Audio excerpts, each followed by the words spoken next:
दोस्तों, हमारे YouTube channel Islamic मालूमात में जैसे कि आपने देखा अभी क़यामत की निशानियों की सीरीज़ चल रही थी, जैसे कि उसमें 3 वीडियो बनी और आज हम आपको बताने वाले हैं कि दज्जाल कुरान और तुम्हारा हदीस के जो हदीस की किताबें हैं उनके मुताबिक अगर एक तरीके से देखा जाए जो अंदाज़ा है कहाँ पर है और इस दुनिया में कहाँ पर है, एक अंदाज़ा है और इसके बारे में पुख्ता तो अल्लाह से बेहतर कोई नहीं जानता है।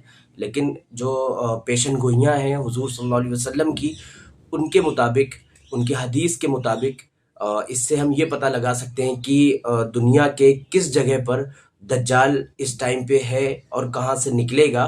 तो चलिए प्ले करते हैं ये वीडियो और देखते हैं इसके बारे में। दज्जाल के बारे में बहुत सारे हदीस हैं, लेकिन एक हदीस में हमें दज्जाल की एग्जैक्ट लोकेशन के बारे में बहुत सारे हिंट्स दिए गए हैं। और ये हदीस हम सबने बार बार सुनी हुई है कि एक दिन भरी महफिल में रसूलुल्लाह सल्लल्लाहु अलैहि वसल्लम के पास एक ईसाई आया और उसने इस्लाम कबूल करके अपना वाकया सुनाया कि मैं और कुछ लोग अरब से मशरिक की तरफ रवाना हुए। हम अभी रास्ते में थे कि अचानक समंदर का मौसम बदल गया और हमारी कश्ती अपने रास्ते से भटक गई। एक महीना इधर उधर भटकने के बाद समंदर ने आखिरकार हमारी कश्ती को एक जजीरे के पास ला खड़ा किया। बड़ी कश्ती डॉक करके हम छोटी कश्तियों के जरिए उस जजीरे पे पहुंचे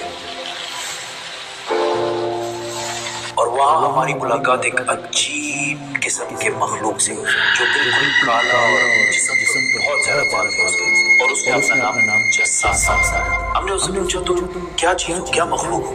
उसने बोला मुझे छोड़ो, वो उधर एक मंदिर है, उधर जाओ, वहाँ एक शख्स तुम्हारा बहुत शिद्दत से इंतजार कर रहा है। अंदर हमने एक शख्स को जंजीर में बंधा हुआ देखा और उसने हमसे 3 सवाल पूछे कि मुझे बेसान के दरख्तों के बारे में बताओ, क्या उसमें कोई फ्रूट फल वगैरह है? हमने कहा बिल्कुल, वहाँ बहुत फ्रूट्स फल वगैरह है। उसने कहा बहुत जल्द वहाँ कुछ भी नहीं होगा। फिर उसने पूछा मुझे लेक ऑफ तबरिया के बारे में बताओ, क्या उसमें पानी है या नहीं है? हमने कहा बहुत पानी पड़ा हुआ। उसने कहा बहुत जल्द ये भी खुश्क हो जाएगा।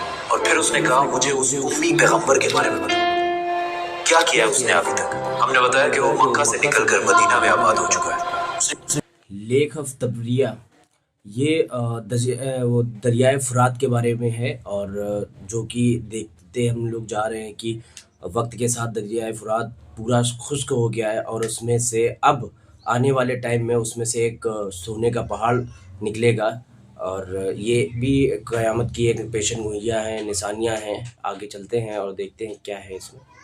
उसने कहा क्या वाकई वो यस्रब मदीना आ चुका है? ये कहते ही उसने कहा कि अब मैं बताता हूँ कि मैं कौन हूँ। मैं हूँ दज्जाल और बहुत जल्द मैं अपनी कैद से आजाद हो जाऊंगा और तमाम इलाकों में जाऊंगा सिवाय मदीना यानी यस्रब के। रसूलुल्लाह सल्लल्लाहु अलैहि वसल्लम ने तमाम लोगों को मुखातिब करके कहा, ऐ लोगों, ये है यस्रब मदीना। तमीम अत्तारी जो कह रहा है मुझे उसमें सच्चाई नजर आ रही है। याद रखो दज्जाल शाम के समंदर में है और ना यमन के समंदर में। और अपने हाथ से मशरिक की तरफ इशारा करके कहा, दज्जाल मशरिक में है, दज्जाल मशरिक में है, दज्जाल मशरिक में है। अब सिंपल सी बात है, एज वी नो कि मशरिक की तरफ सफर के बाद उनकी कश्ती एक जजीरे पे रुकी थी। So let's just find out all the islands east of Medina. Medina के ईस्ट में there's the famous Arabian Sea और इसमें मेनली 4 जजीरे पाए जाते हैं। Lakshadweep island in India, Socotra Island in Yemen, Masira Island in Oman, and Astola in Pakistan. हदीस में clearly फरमाया गया है कि दज्जाल यमन के समंदर में नहीं होगा। तो ये 2 आइलैंड्स तो निकल गए। रसूलुल्लाह सल्लल्लाहु अलैहि वसल्लम ने मदीना में जो मशरिक की तरफ इशारा किया था, अगर उससे हम एक सीधी लाइन खींचे तो वो बिल्कुल अस्तोला आइलैंड के ऊपर से गुजरती है। और जब जसासा ने उनको उस जजीरे पे एक टेंपल मंदिर की तरफ भेजा था, तो इस जजीरे पे एक मंदिर टेंपल के कोई रिमेन्स तो होने चाहिए। इंडिया के इस आइलैंड में तो ऐसा कुछ भी नहीं है, लेकिन पाकिस्तान के अस्तोला आइलैंड में बताया क्या है? मंदिर। लेकिन ये तो 1450 साल पुरानी कहानी है। मंदिर तो अभी 40-50 साल पहले बना होगा। 2000 साल पुराना मंदिर, और मंदिर भी किसका? काली माता, हिंदुओं की सबसे खतरनाक और खौफनाक गॉडेस, देवी, जो दिखने में बहुत खौफनाक और जिसके जिस्म पर भी बहुत ज्यादा बाल है। कुछ याद आया? जस्सासा।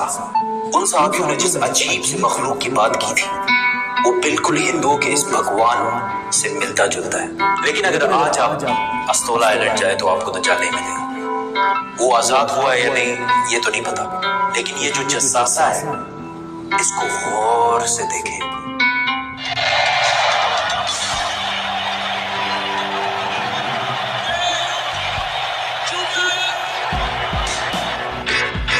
1970 के अमेरिकन म्यूजिक इंडस्ट्री के सबसे बड़े बैंड्स में से एक बैंड रोलिंग स्टोन्स है।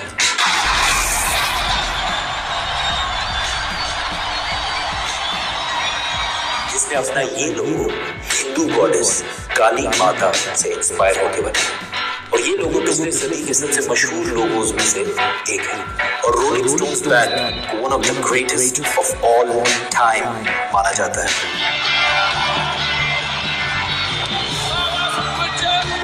One way or the other, दज्जाल के जजीरे वाले जस्सासा का पूरी दुनिया की म्यूजिक इंडस्ट्री और फिल्म इंडस्ट्री को शेप करने में बहुत बड़ा हाथ है। Coincidence?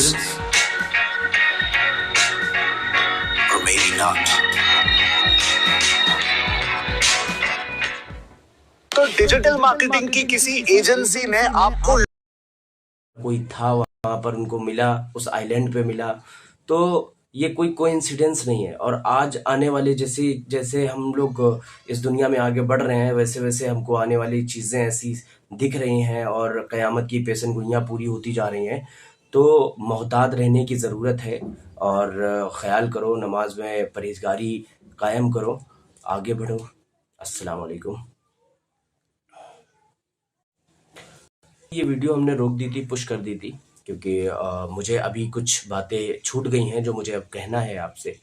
जिस तरीके से हम आपके लिए कंटेंट ढूंढ के ला रहे हैं जो कि आपको बहुत सारी चीज़ें सिखाने में, बताने में सक्षम है, तो मैं चाहता हूं कि जो लोग नहीं पढ़ना जानते हैं, नई किताबों को पढ़ पा रहे हैं, कम से कम मेरी वीडियो से वो सीख सकते हैं, समझ सकते हैं, अपनी ज़हनियात को मजबूत कर सकते हैं। और मैं बस लास्ट बात ये कहना चाहता हूँ कि अगर हम आपके लिए इतनी मेहनत कर रहे हैं तो आप भी मेरे लिए एक सब्सक्राइब कर सकते हैं, एक लाइक कर सकते हैं और अपने जानने वालों में ये वीडियो को शेयर कर सकते हैं, ताकि आपके बदौलत उन लोगों को भी इस्लाम की मालूमात हासिल हो सके, हुजूर पाक की हदीस के बारे में वो जान सकें, समझ सकें और अच्छा से अच्छा फ़ैसला कर सकें।